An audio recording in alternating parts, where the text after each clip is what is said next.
In your Canvas course, the words to the left, right next to your global navigation, is your course navigation. So these green words right here are considered my course navigation. Over here in the charcoal gray is my global navigation.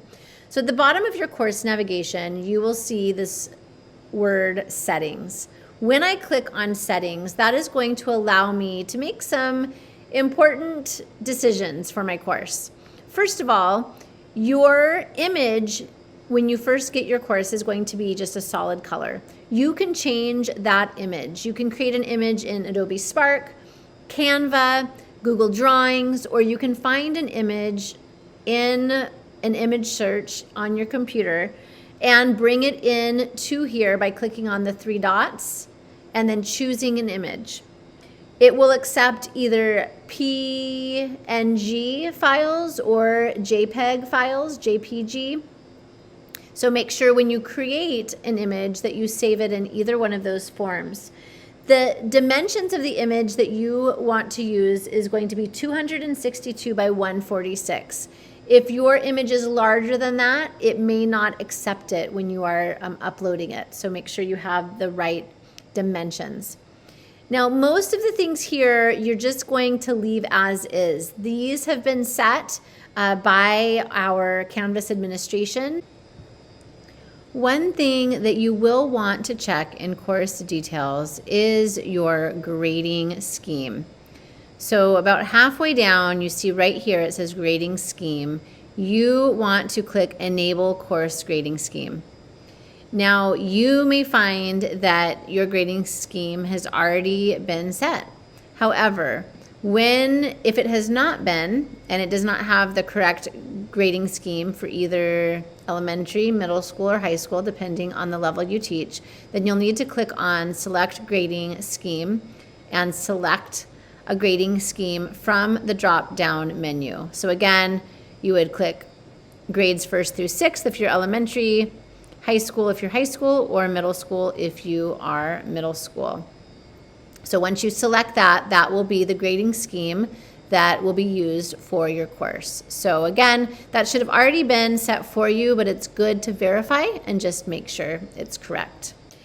The next section over is called sections. So if you are going to be cross-listing your course, meaning you have a secondary course and multiple sections of the same content area, then you are able to cross-list before a term begins. So this is where that would happen, and there's another tutorial video in our Exploring Canvas playlist that explains how to cross-list your class. Navigation is really important because this is going to determine what your students see when they go to your course.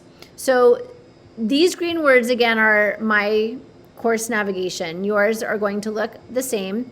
However, if you are a student, you're going to only have the items in your course navigation that is set by the teacher. So currently, for a student in my class, they are going to see home, grades, modules, assignments, and badges, because that is what I have set up for them to see. So whatever is in this top section is what your students are going to see when they go into your course under course navigation. Any of these items below can be brought into your student's course navigation if you choose. And the way you do that is you just take the setting and you bring it up here to navigation, to the top navigation. So if I wanted discussions and announcements to be placed in my students' course navigation, then I would just drag them up there. Now, it's really important that you understand that if you make those changes, you have to click save. If you don't click save, they are not going to remain. They're just going to bounce back to their prior setting. You will also notice that on my screen in my course navigation that there is a little eye with a line through it on some of these items. That's because they are not viewable by students. So if you're not sure what your student sees, look at your course navigation and look at the items that don't have the eye with the cross through it. Those are what your student sees. Anything that has the eye with a cross through it will not be visible to students. So again, whatever you want students to see, drag it up to the top. I'm going to put those back down here. Click Save on the bottom, and that will be set. Your apps indicate what your integrations are for your course. If you go into View App Configurations, you are going to see the external apps that the district has set up globally for all of the schools, or at least for the sub-account that your school is in. And you can tell they're set up by the district because it has this little lock on it, meaning that you cannot change that. It's just in the system. There are a few apps like Flipgrid that you have to add at the course level, but other than Flipgrid and maybe a few others that may be specific to your school or your course, have already been added for you, and they can be found here. When I go into the View App Center, this is where I can find other apps that maybe I want to add. So let's say I want to add Flipgrid. I type it in, and now Flipgrid is going to show up. I would need to go into that particular digital tool to find the consumer key and the shared secret to link that to my account.